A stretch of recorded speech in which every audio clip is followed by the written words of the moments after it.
I just finished a client call when the notification slid across my screen. At first, I thought it was spam, one of those phishing attempts that slip through the filters. The subject line was too abrupt, too cold. Your role is redundant. Leave immediately. No greeting, no explanation, no signature even. Just those 7 words, like a bullet fired into 22 years of loyalty. I sat there, fingers still resting on the keyboard, listening to the hum of the air conditioning. Outside, the office buzzed with its usual rhythm. Phones ringing, printers clattering, someone laughing too loud at a bad joke. Inside my chest, though, everything went still. I didn't cry. Not yet. I didn't scream, though my throat burned for it. I just stared at the email and felt the weight of every late night, every weekend sacrificed, every 5-star review I had personally delivered for this company. 2 decades of excellence erased with a single automated dismissal. I read it again, slower this time, as if the meaning might change. It didn't. I leaned back in my chair and let the silence settle. It wasn't anger that came first. It wasn't sadness either. It was something quieter, something sharper. The kind of quiet that comes before a storm. They thought I would pack up quietly, shuffle out like a relic, and disappear into irrelevance. They thought they'd cut out a piece of furniture, not a human being. But I wasn't furniture, and I wasn't done. For 22 years, I had built the invisible spine of this company. I didn't just design the systems that made them efficient. I lived inside them, breathed them, protected them from collapse. What my boss never understood, what the board never cared to learn, was that all of it ran because of me. And only me. I stood up, smoothed my blouse, and walked to the restroom. The mirror met me with my own face. Lipstick still perfect, hair neat, expression unreadable. I held my own gaze until the shaking stopped. No breakdown, no begging. Not here. Not for them. Instead, I pulled out my phone, scrolled to a folder buried 6 levels deep, and tapped it open. Fail-safe protocol. No one knew about it, not even IT. Certainly not my boss. It was my insurance policy, born years ago during a crisis no one but me remembered. At the bottom of the screen was a single button, a kill switch. I didn't press it. Not yet. But just knowing it was there steadied me. Back at my desk, I started packing. Slowly, deliberately. Not the trinkets they gave me for Employee of the Year. Not the glass cubes engraved with empty slogans. Those meant nothing now. Instead, I chose carefully. The brass fountain pen from my father. My daughter's first-grade drawing, folded and faded. The small stone I kept from the beach the year my marriage collapsed, and I somehow survived. Things that mattered. Things that reminded me who I was outside these walls. As I packed, the email sat open on the screen, glaring back at me. My mouse hovered over the reply button more than once, but I didn't touch it. Words wouldn't serve me here. Not yet. That's when the second email came in. Please ensure you hand over your access cards, laptop, and any remaining company property to HR by 5 p.m. No signature again. No human voice. Just policy. It struck me, not as cruel, but as cowardly. 22 years of loyalty, and my boss didn't even have the decency to face me. I smiled. Just a small, bitter curve of my lips. Because in that moment, I understood something they never would. They weren't the ones in control. I was. When I finally walked out of the office, I didn't slam doors. I didn't shout or curse. I simply carried my box of belongings down the hallway while the hum of broken whispers followed me. Some coworkers looked away. Some looked guilty. And 1 or 2 looked almost relieved, like they thought it could have been them. Let them wonder. I kept walking, every step measured, every beat of my heart steady. They thought I was leaving quietly. And maybe, on the surface, I was. But what they didn't know, what none of them could have guessed, was that the kill switch had already been armed. Hidden. Waiting. And when the time came, I would flick it. and the empire they built on my back would fall with one command only I could reverse. I reached the parking lot, put the box on the passenger seat of my car, and sat for a moment in the quiet. The sun dipped low behind the building that had swallowed half my life. For the first time in years, I didn't feel owned by it. For the first time in years, I felt free. But freedom wasn't enough. Not anymore. This wasn't just about losing a job. It was about betrayal. And betrayal demands an answer. So I started the car, gripped the wheel, and whispered to myself, "They wanted me gone." Fine.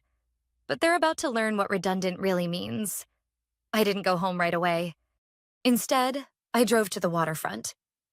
It was my place. The spot I always went to when the world tilted sideways. A crooked old bench overlooked the harbor, the paint peeling, gulls circling like restless thoughts.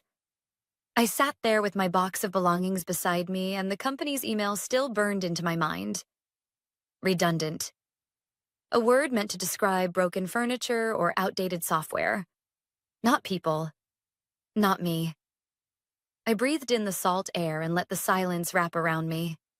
And slowly, anger began to seep in. Not the hot, reckless kind that burns fast, but the cold, steady kind that sits in your bones and sharpens into resolve. Because they hadn't just taken my job. They'd tried to erase me. For years, I'd been the invisible scaffolding that held the company upright. Most people didn't even realize that the systems they bragged about to investors, the seamless client portals, the automatic reporting dashboards, even the fraud detection modules, were my designs. My hands had built them. My mind had woven the connections no one else could see. And deep inside those systems, buried beneath layers of security protocols and firewalls, I had left something behind. A shadow key. A kill switch. It wasn't malicious when I first wrote it. Back then, it was insurance. After a server crash in my 10th year, caused by a reckless junior exec who overrode a firewall, I realized how fragile everything really was. So I designed a hidden failsafe, a way to regain control if the official chain of command ever failed. No one approved it. No one even knew it existed. It answered only to me. For 12 years, it sat there quietly, never touched. Until now. The company thought they were untouchable, but in their arrogance, they forgot something vital. Systems aren't just code. They're human. And I was the human they couldn't replace. I pulled out my laptop. The old one. The personal machine I never connected to their network. From a small encrypted drive, I opened the program. My hands hovered over the keys, steady, deliberate. It would have been easy to press enter right then, to watch their empire crumble in real time. But I didn't. Because I knew the weight of what I was about to do. This wasn't just some digital prank. This was years of contracts, clients, salaries, data, everything they relied on. And part of me wondered if I was ready to burn it all. Then I thought of the email. No phone call, no handshake. No thank you. Just redundant.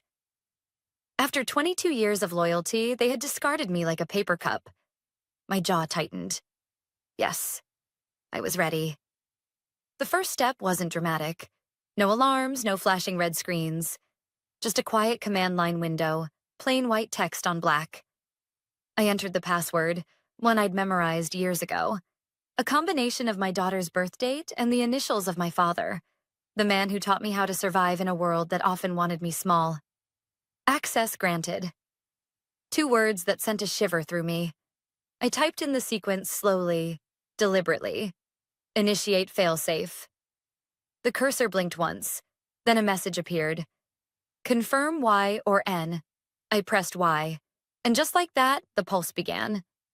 It started with the non-essential systems, internal messaging, HR portals, calendar integrations. Within minutes, the first domino fell. Employees were logged out of their email accounts mid-conversation. Meetings vanished from calendars.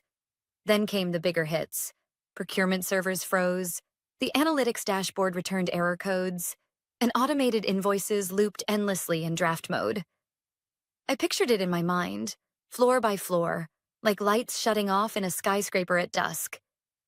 And at the center of it all was Eric, my boss, the man who hadn't even signed his name to the email that ended my career. I imagined his panic when the first calls came in, his voice cracking as he barked orders he didn't understand, his hands fumbling with a system he never cared to learn. He would blame IT, then legal, then anyone but himself. But sooner or later, his eyes would turn to me, and I wanted him to. I closed the laptop and leaned back against the bench. The gulls squawked overhead, oblivious. The harbor lights flickered on one by one as the sun dipped lower. For a moment, I felt the urge to call someone, my daughter, maybe, or an old friend. But what would I say? That I'd just crippled the company I'd spent half my life building? That revenge felt less like fire and more like clarity? Number. This wasn't a confession. This was a beginning. Because the kill switch wasn't just destruction. Built into it was another layer, one they'd never find. A hidden framework, a skeleton version of the system that belonged to me and only me. While their servers choked on errors, mine hummed quietly in the background, untouched. I hadn't just shut them down. I had claimed my creation. As I packed up my laptop, I caught my reflection in the dark screen. My face looked the same as it had that morning, but something behind my eyes was different now. Not broken, not redundant.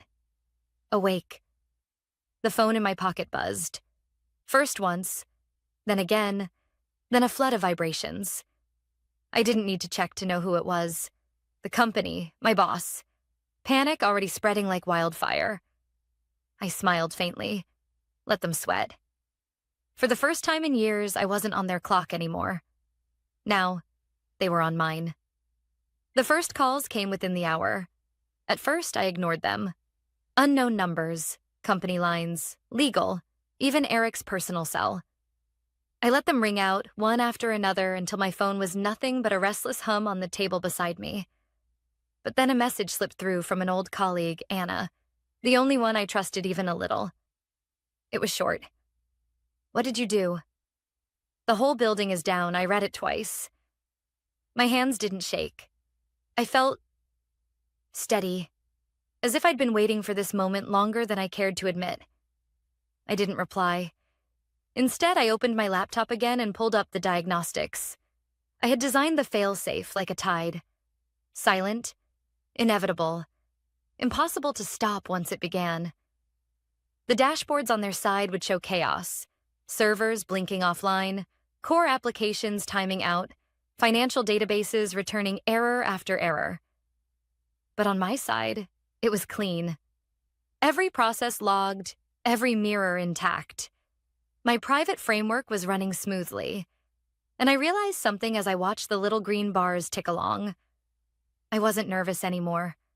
For the first time in years, I wasn't waiting for someone else's approval.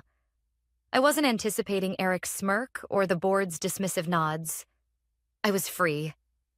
But freedom doesn't come without consequences. By the next morning, the story had leaked outside the company walls. At first, it was just whispers on industry forums. Anyone else locked out of their client portal? Then a tweet from one of our vendors. Systems at Corp unresponsive. Urgent clarification needed. By noon, there were Reddit threads filled with screenshots of error messages. Speculation ran wild. Hackers, ransomware, a disgruntled employee. No one knew the truth, but everyone smelled blood. And Eric? He panicked. I didn't have to see him to know. I could picture it perfectly. The sweat on his brow, the twitch in his jaw, the way he barked at staff while fumbling for explanations he didn't have. He was good at one thing, pretending to be in control. But when the mask cracked, it shattered completely. Around 2 in the afternoon, my phone buzzed again. This time, it wasn't a company number. It was Alicia, my former assistant. 26, underpaid, brilliant, and one of the few people who ever paid attention when I explained how things actually worked. Her message was careful. Eric's blaming IT. They're scrambling. Everyone knows it's bigger. Should I worry? I stared at the screen for a long moment. Alicia was smart. She would already suspect the truth. But she was also loyal, maybe too loyal for her own good. I typed back one sentence. Don't get caught in his mess. Step back. Trust me. 3 dots blinked, then vanished. She didn't reply. That told me everything. By evening, the company issued a press release. We are currently undergoing a scheduled systems review. Clients may experience temporary disruptions. Scheduled disruptions. I almost laughed. The desperation dripped off every word. But beneath the amusement was something heavier. Because this wasn't just about Eric. Hundreds of employees were now stuck, their work frozen. Clients were stranded, deals collapsing, money evaporating by the hour. And that's when the guilt crept in. Was I punishing the right people? Or had my quiet war already pulled innocence into the fire? I closed the laptop and rubbed my temples. Revenge always feels sharp in your mind. Clean, justified. But in practice, it's messy. Collateral damage bleeds into the picture whether you want it to or not. I thought about Anna, about Alicia, about the interns who'd whispered thank you after I shielded them from HR's nonsense. None of this was their fault. But they were caught in the storm just the same. That night, I couldn't sleep. I lay in bed staring at the ceiling, listening to the city outside. Somewhere out there, Eric was pacing in his glass office, snapping at staff, demanding answers no one could give him. And I realized something important. Eric wasn't the only one who had underestimated me. I had underestimated myself. For years, I thought I needed their validation, their promotions, their praise, their 5-star reviews. I bent myself into knots proving my worth. But the moment they called me redundant, I finally saw the truth. I had been the foundation all along. They just hadn't noticed until it cracked. The next morning, I sat at my kitchen table with a cup of black coffee, the steam curling upward. My phone buzzed again. This time it was Eric himself. No caller ID, just his voice when I answered. Mia. His tone was sharp, brittle. I don't know what you think you're doing, but this is corporate sabotage. You'll be sued. You'll lose everything. Undo whatever you did, and maybe we can work something out. I listened in silence, letting him talk himself into circles. Then I finally said, calm and measured, You fired me by email, Eric? You made me redundant. So I acted accordingly. He sputtered something about lawyers and consequences, but I cut him off. You don't get it, I said softly. This isn't about lawyers. It's about ownership. And you never owned what I built. I hung up before he could reply. The silence after was heavy, but it wasn't empty. It was mine. And as I sipped my coffee, I knew the cracks in their empire had only just begun to spread. Because the kill switch wasn't the end. It was the opening move. News doesn't spread in straight lines. It leaks, it trickles, it smears. By the time I finished my coffee the next day, the company's message had mutated 3 times. Scheduled maintenance, then a third-party vendor issue, then an unexpected anomaly. Each version contradicted the last. People can forgive bad news. They don't forgive lies that shift every hour. I kept the laptop closed and made a list with a pen. When the world gets loud, paper helps. Line 1, protect innocence. Line 2, document everything. Line 3, decide what to build, not just what to burn. Protect innocence meant Alicia first. I called her on a number she'd given me years ago, for emergencies that aren't in the handbook. She answered on the second ring, voice low. They locked the IT floor, she whispered. Eric's camping in the war room. He keeps saying your name like he's chewing it. Step back, I said. Back up your own work to a personal drive if you can do it legally. Don't execute anything on his orders you don't understand. And don't let them pin this on you. I won't, she said. A beat. Mia, did you do this? I made sure the system can't be used against the people who built it, I said. That's all you need to know. Silence. Then an exhale that sounded like relief and fear braided together. Okay. After we hung up, I opened the laptop. The diagnostics were steady. My skeleton framework clean, theirs choking on retrees. I toggled a setting I'd argued for years to implement publicly and was always denied. Client-side failover. It's not magic. It's discipline. I pushed a limited patch that allowed essential client data to sync to their local backups if they followed the instructions already in their contracts. No new access from my end, no data transfer, nothing that crossed a legal line.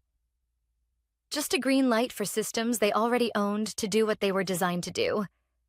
If they read the manuals I wrote, they'd manage. Most never did. But some would. That mattered. The next ripple hit the press. A small trade blog posted a story quoting an anonymous employee. "It's not ransomware. It's us." Minutes later, a video clip surfaced. Eric in the boardroom, collar askew, insisting the company had experienced a coordinated attack by a former staff member. He didn't say my name. He didn't have to. The comments wrote it for him. If she was redundant, why is everything broken? My phone buzzed with a number I recognized from a former client's personal cell. I let it ring twice, then answered. "Mia," a familiar voice said, strained but controlled. "We can't access the reconciliation portal. We have quarter end in 2 days. Can you—" He stopped himself. "I don't mean to put you in a bad position." "I can't touch their systems," I said. "But check Schedule D in your contract. Page 2 has your local failover instructions. If you follow them exactly, you'll stabilize the critical functions." He hesitated. "That document had your signature." "It had my work," I corrected. "That's better than my name." We ended the call with a promise I didn't say aloud. If he did the work, it would hold. I made a note. Inbound only, no solicitation. Whatever came next had to be clean. By late afternoon, Anna sent me a photo of a memo. Grainy, angled, clearly shot in a hurry. The title hit like a familiar bruise. Leadership Optimization. Sunsetting Legacy Roles. Names blacked out. Headings not. Prioritize reductions among over 45 cohort. Minimize severance via performance flags. It was the kind of document people swear doesn't exist. It always does. It just lives in folders with nicer names. "Where did you get this?" I asked. "Printer tray on 9, she wrote. "Someone hit print all and forgot the paper." I saved it with the rest. Voicemails from Eric. The emails with no signatures, my design notes, the version history that proved authorship. I wasn't naive about risk. What I'd done would invite lawyers, but I had lived a long time inside the rules and under the people who bent them. I knew which lines mattered and which were stage props. Near dusk, Alicia called again. "He tried to rehire your whole team," she said. "Double salaries, no one bit. The contractors are walking. Legal is splitting into factions." "Are you safe?" I asked. "For now." HR asked me to draft a statement blaming a third-party vendor. I refused. I told them I won't sign my name to a lie. I smiled despite myself. "Good. And Mia? If I didn't stay?" Her voice steadied. "If I left?" "I'd tell you to leave with your head high and your notes backed up," I said. "And I'd tell you to rest for a week before you decide anything permanent." Rest. The word felt ridiculous and necessary at once.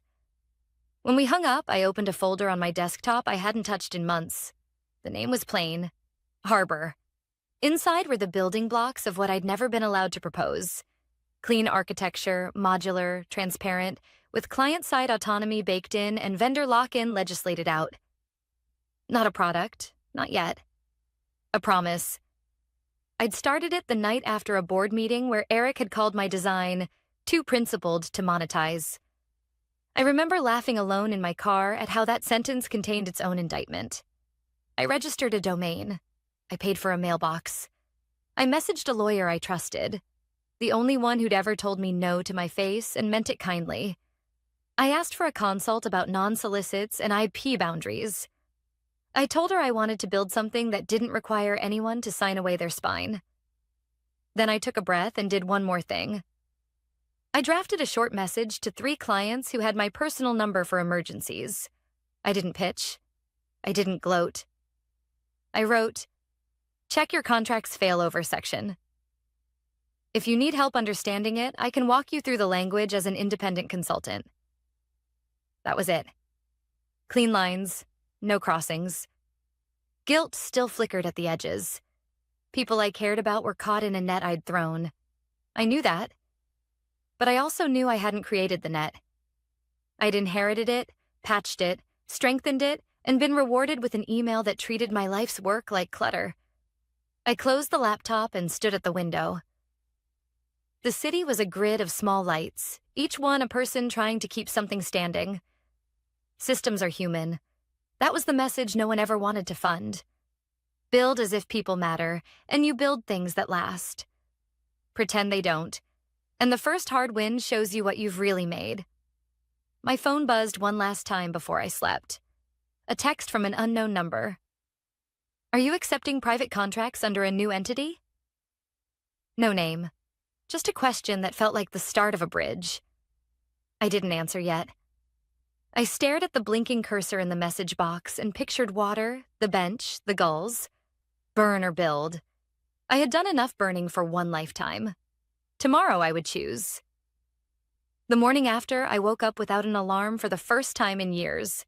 No inbox waiting like a hungry mouth. No calendar stuffed with meetings that went nowhere. Just silence. For a moment, I lay there listening to the radiator tick, the city stirring outside, and wondered if this was what peace sounded like. But peace wasn't the same as purpose. And purpose had been the one thing the company couldn't take from me, no matter how many times they tried to bury me under younger hires or dismissive titles. On the kitchen counter, my laptop waited. The harbor folder was still open. Clean diagrams, untested frameworks, a skeleton waiting for flesh. I poured myself coffee, sat down and stared at it for a long time. If I pressed forward, there was no turning back.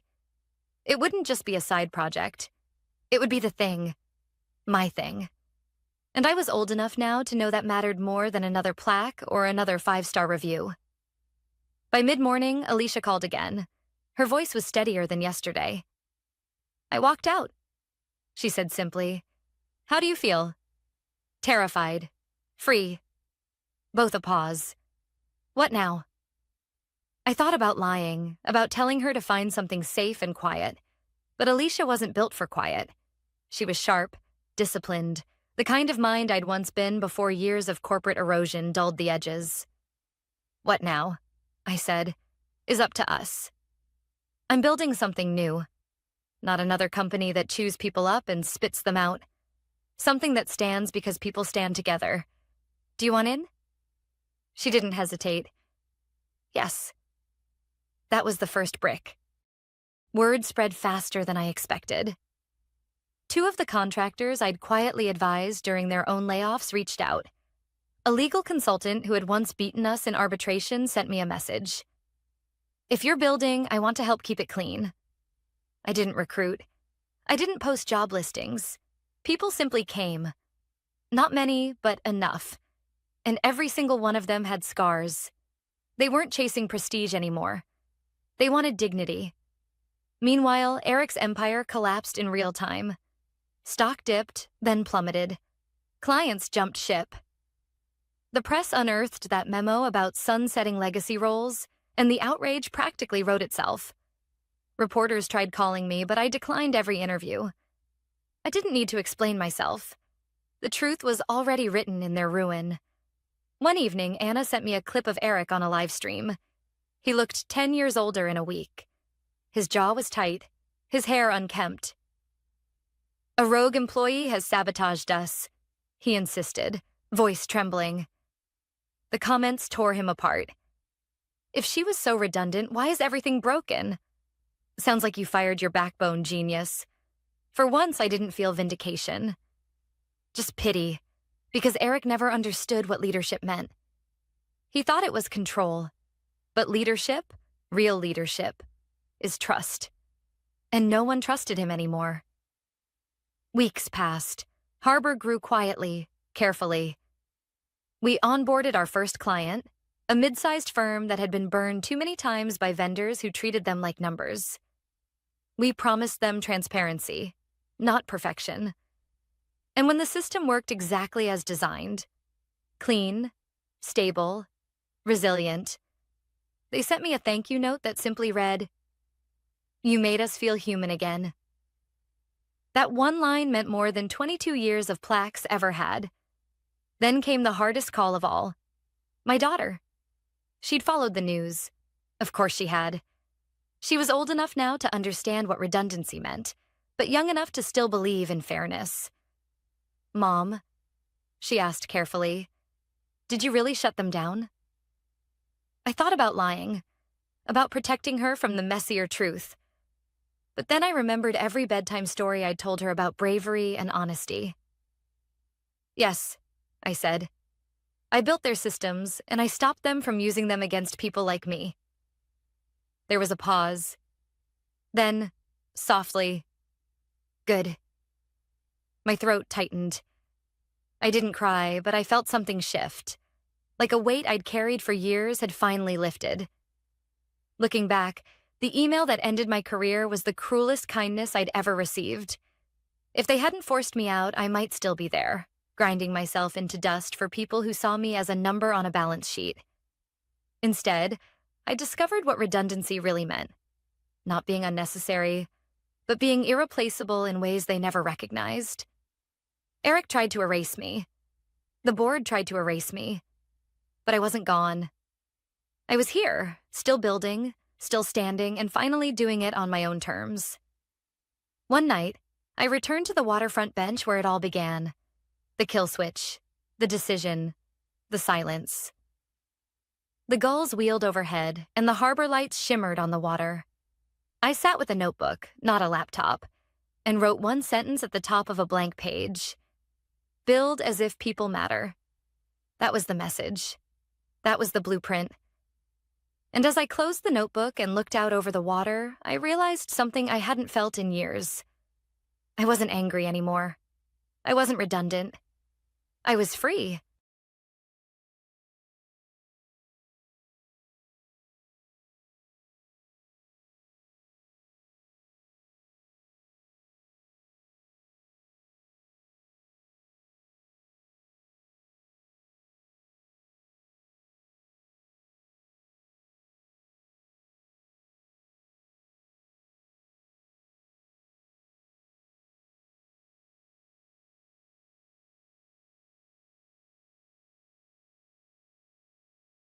I knew the weather had shifted in the building the first week he arrived.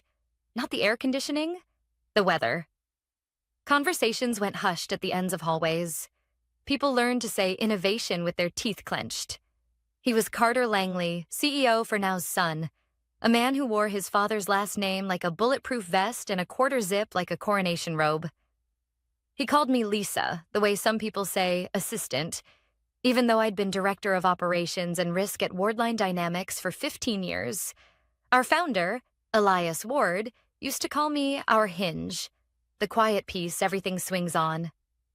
Elias built the company at a metal folding table in a rented storefront, the kind with a bell that rang every time someone opened the door. When money finally came in, he didn't buy a Porsche. He bought fireproof cabinets and a second scanner. "Processes make permanence," he'd say, sliding a document across to me with a pen and a Post-it that read, "Copy X3." My job was simple. Make sure the bones outlast the buzzwords. Carter was all buzzwords. He liked to schedule brain sprint stand-ups at dawn and congratulate himself for owning morning mindshare.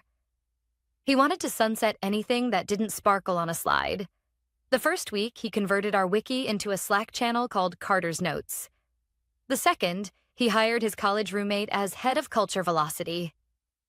By the third, he was walking through compliance like a realtor with a ring light. Being underestimated is quiet oxygen. You can hear the gears turn while everyone else performs breathing exercises.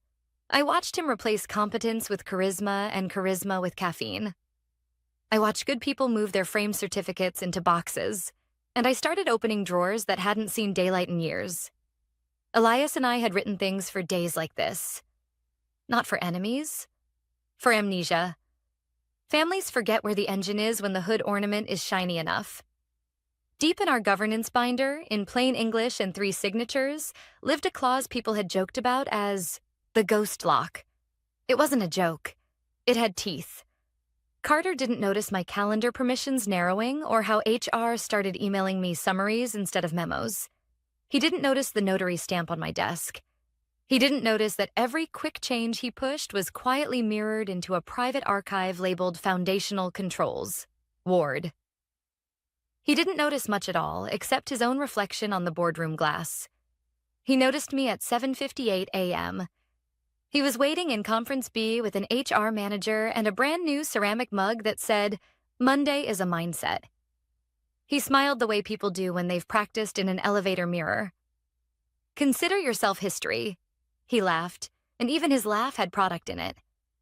I nodded once. I didn't argue. Arguments are for people trying to keep a door open. I was making sure the hinges remembered how to swing. I walked out with my tote, down the corridor lined with company photos. Elias in a wrinkled shirt. Our first server rack? The night we hit our Series B. My hands were steady.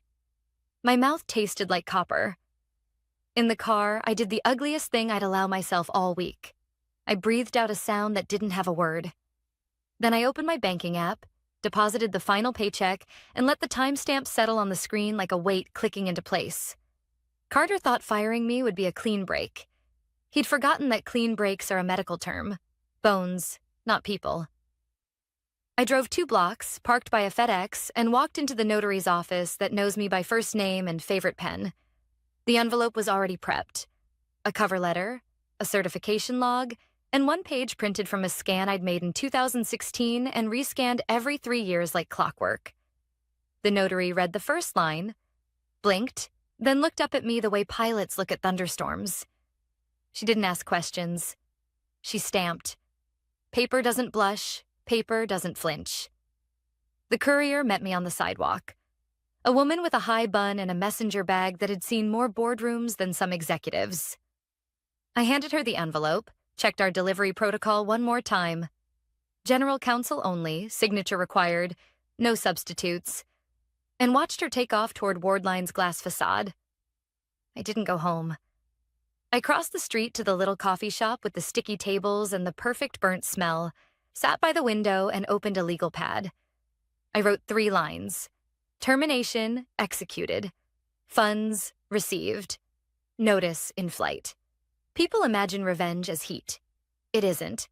It's precision. Heat is for show. Precision is for change.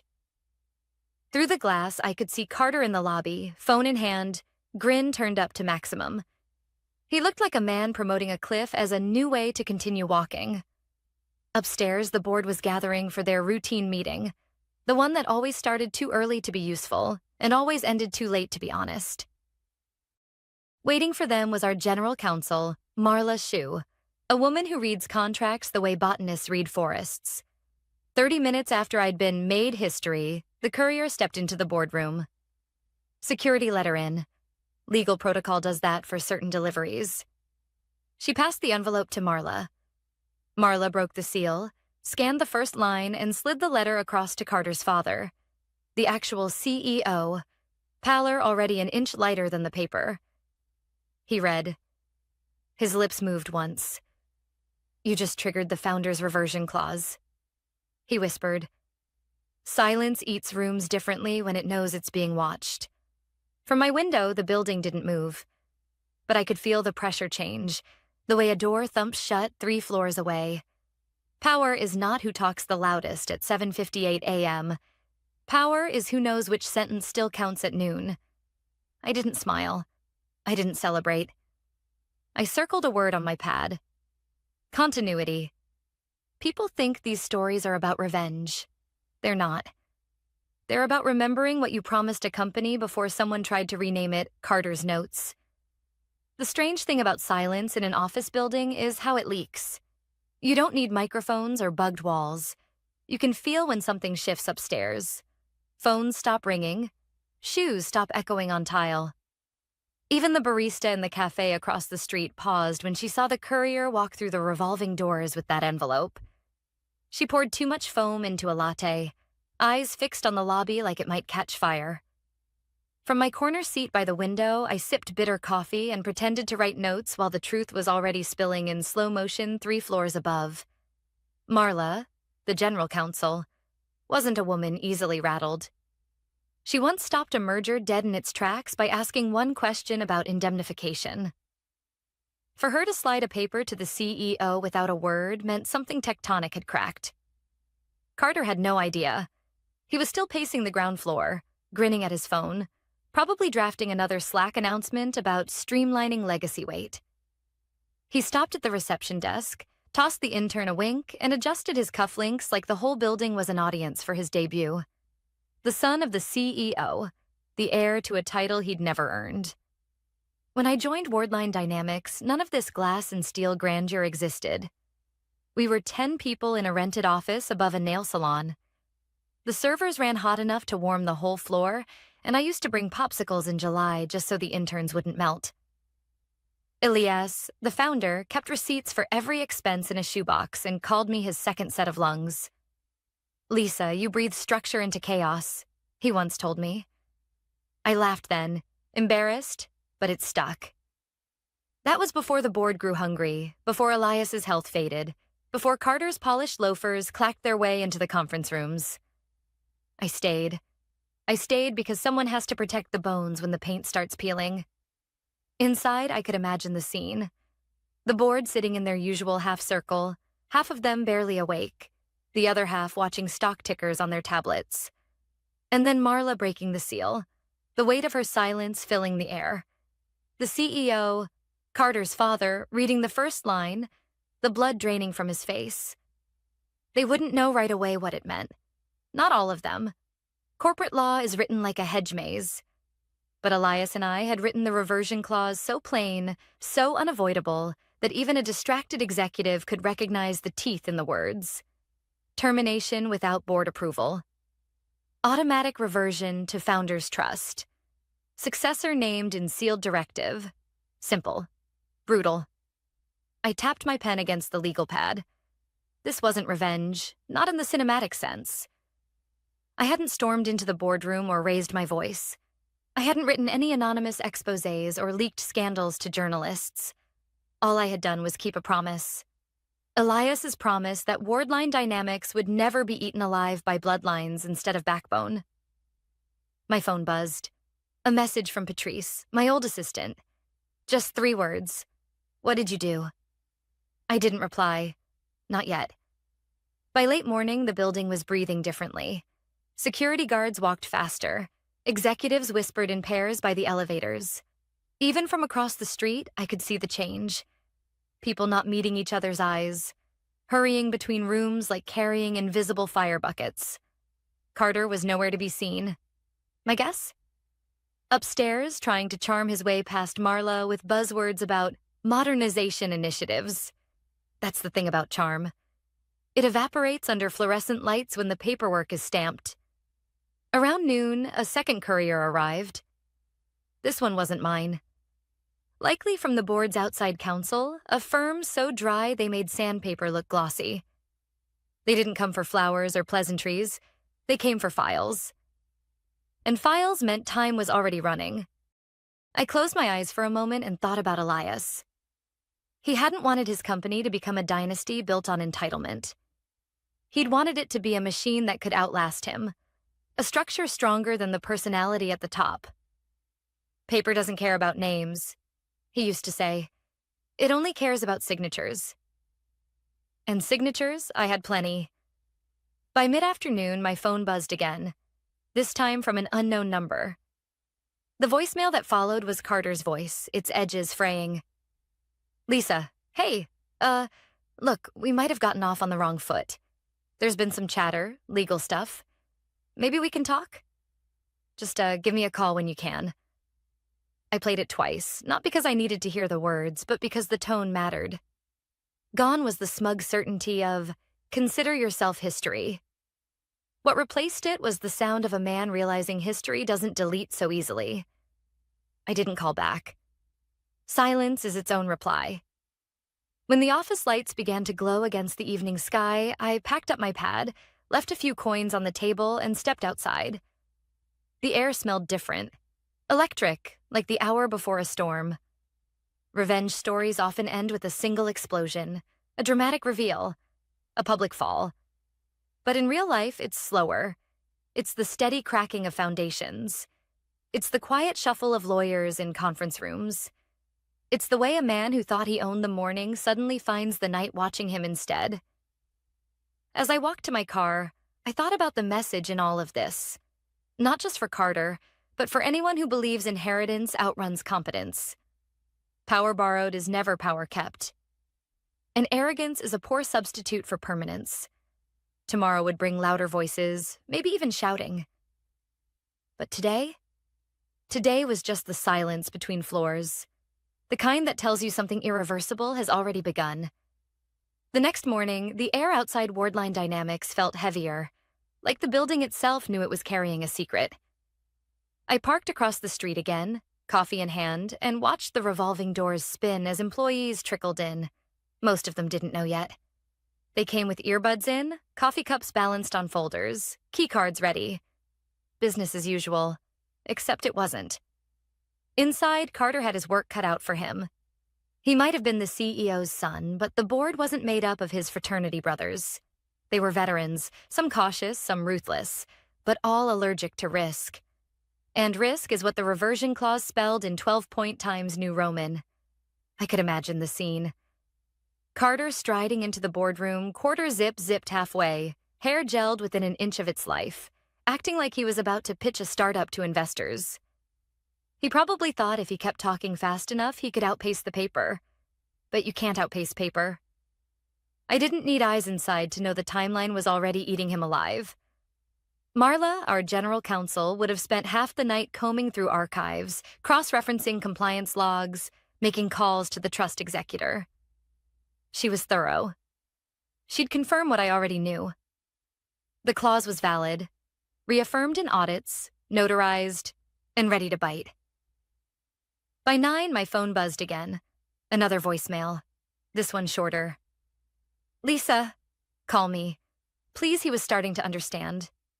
It's funny. People assume revenge comes with fireworks, but real consequences creep in quietly. They don't arrive like lightning.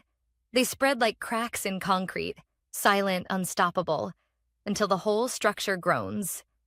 At 10, I got a text from Patrice, my old assistant. Half the floor is whispering. They know something's wrong. I typed a reply, then deleted it. Better she stayed in the dark until the board moved.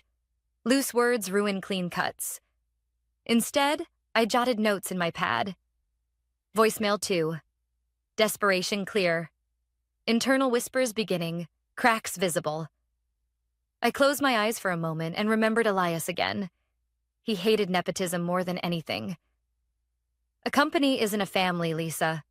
He'd tell me. It's a trust.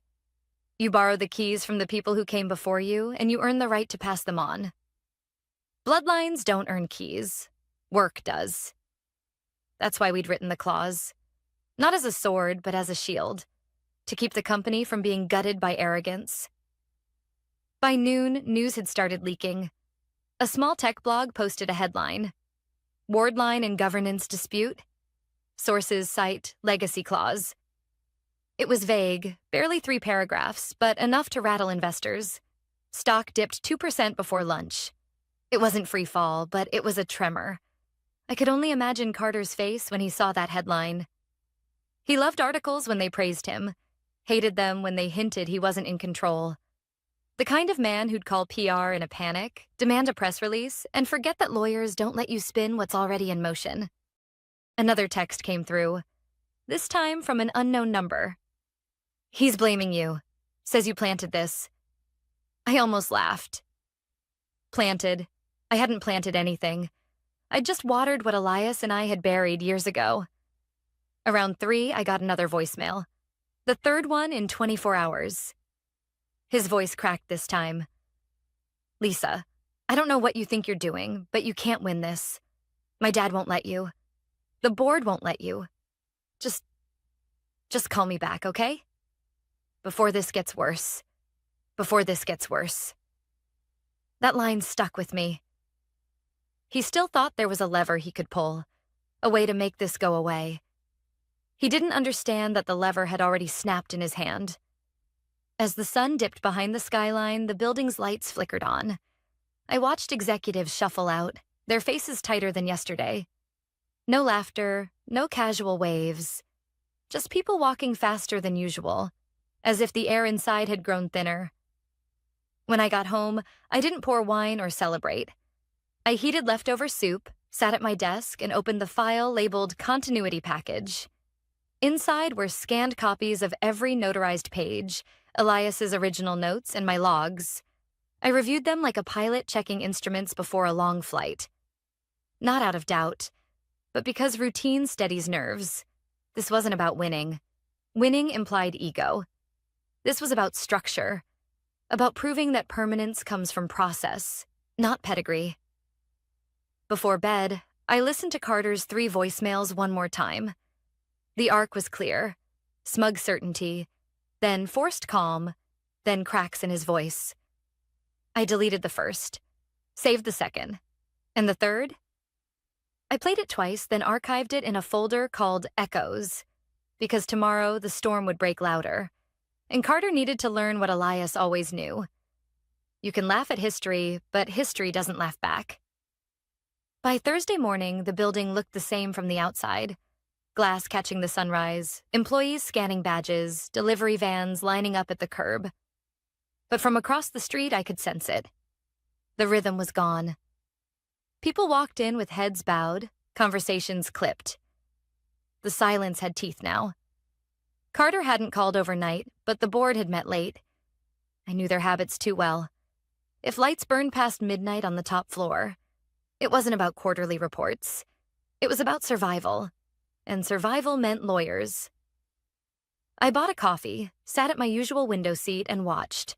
At 9 sharp, black sedans rolled up. Not the kind that bring investors, the kind that bring outside counsel. 3 suited figures stepped out, briefcases in hand, moving with the stiff posture of people paid to confirm bad news. That alone told me everything. The clause wasn't dismissed. It was alive, gnawing through the company's foundation. Inside, I could imagine the scene. The board table crowded with folders, coffee going cold, faces drawn tight. Marla, calm but sharp, laying out the findings. The clause had been reaffirmed in audits, stamped and signed, unaltered since Elias himself approved it. No wiggle room, no modernization initiative could erase it. And Carter? He would have been pacing, voice too loud, trying to laugh it off. I'd seen him do it before, when he missed a compliance deadline, when a vendor threatened to walk. He'd make jokes, spin buzzwords, talk about disruption like it was a shield. But disruption doesn't erase ink. Around 10, my phone buzzed with a message from Patrice. It's chaos. People are saying control might revert. They're scared. I typed, "Stay calm. Don't get pulled in." Then I deleted it. Best not to leave a trail. Instead, I wrote in my pad, "Whispers confirmed.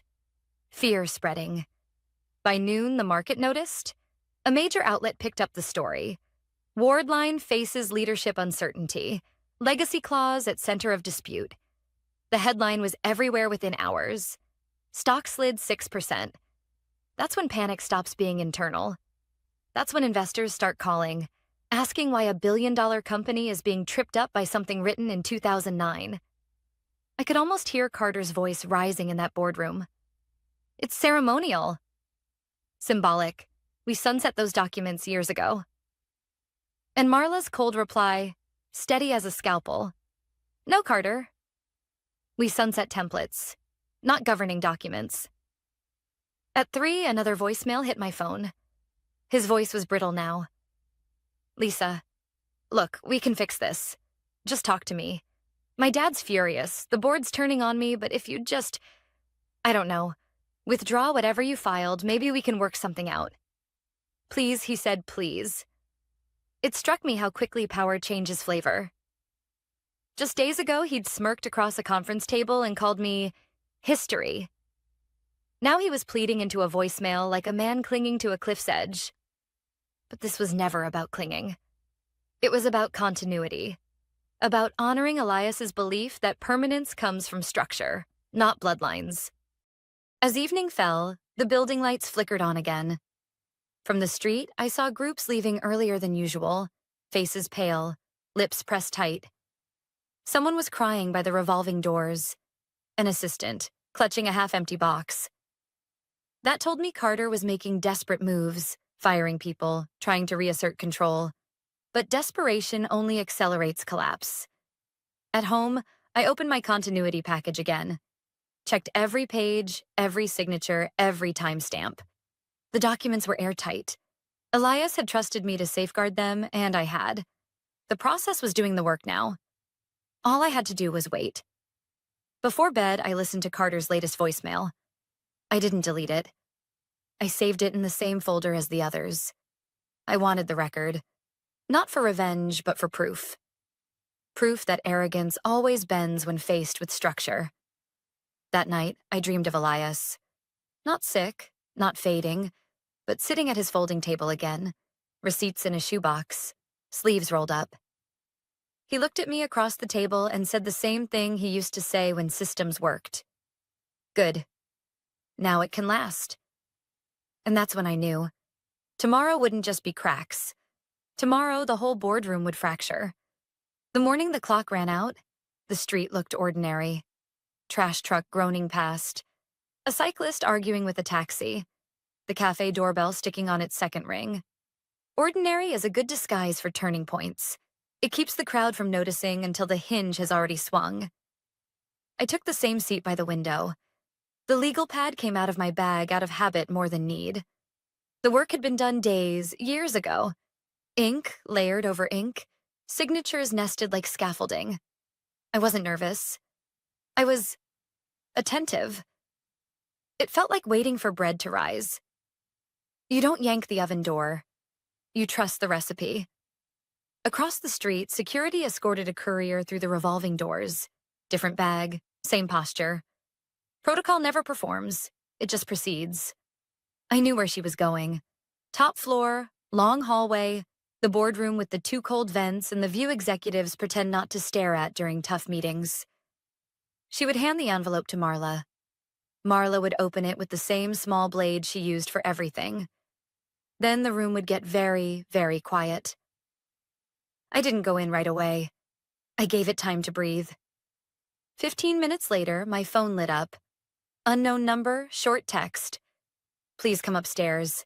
No punctuation. That was a tell. Lawyers use periods even when they breathe. The lobby mirrored my face back at me. Older than when I first walked in all those years ago. Steadier, less inclined to explain. The elevator ride felt like moving through compressed air.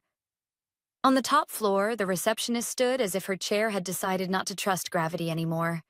She didn't ask for my badge. She just nodded toward the corridor. The boardroom door was open. Not wide. Just enough. Marla met me in the threshold, eyes level, voice even. Thank you for coming. Inside, the table was lined with folders, pens aligned like small decisions. The board sat in wary formation. Carter's father, gray, drawn, kept his hands flat on the wood, as if bracing for swells. Carter stood near the blinds, trying to choose between anger and charm and finding neither fitted. He looked smaller without an audience. Marla spoke first. The reversion clause has been executed and validated. The trust directive is clear. She didn't say my name. She didn't have to. She turned a page, slid a document toward the chair, then to me. Operational oversight is transferred, effective immediately. No applause, no gasps. Serious rooms don't do theatrics when paper has the floor. The chair cleared her throat. Ms. Ortiz, Lisa, do you accept? I thought of Elias at that folding table, of the shoebox of receipts, of the first fireproof cabinet, of the interns eating popsicles by hot servers, of the day he handed me a pen and said copy X3. I thought of how the company had learned to say innovation with its teeth clenched, and how bones don't care about slogans. Yes, I said. I accept. Some decisions sound louder in memory than in real time. This one landed like a stamp. Final not because I said so, but because the process had already done the talking. Carter moved then. This is ridiculous, he snapped. She's operations. She files things. You can't just hand her. He stopped when 2 security officers stepped into the doorway behind me. They didn't touch him. Good security knows touch turns moments into scenes. The chair kept her voice even. Mr. Langley, you'll receive your separation agreement. We'll schedule an opportunity for you to collect personal items. He looked at me the way people look at stopped elevators. You did this. No, I said. Elias did. I just kept the copy. He laughed once, harsh and lonely, then pushed past the officers, shoulders high. The door clicked when it shut. Quiet can be merciful. It can also be exact. We turned to business. Marla walked me through the chain of command memos, a checklist of departments that needed immediate reassurance. Payroll first, fear breeds fastest, there. Compliance, they already knew the story but needed the stamp.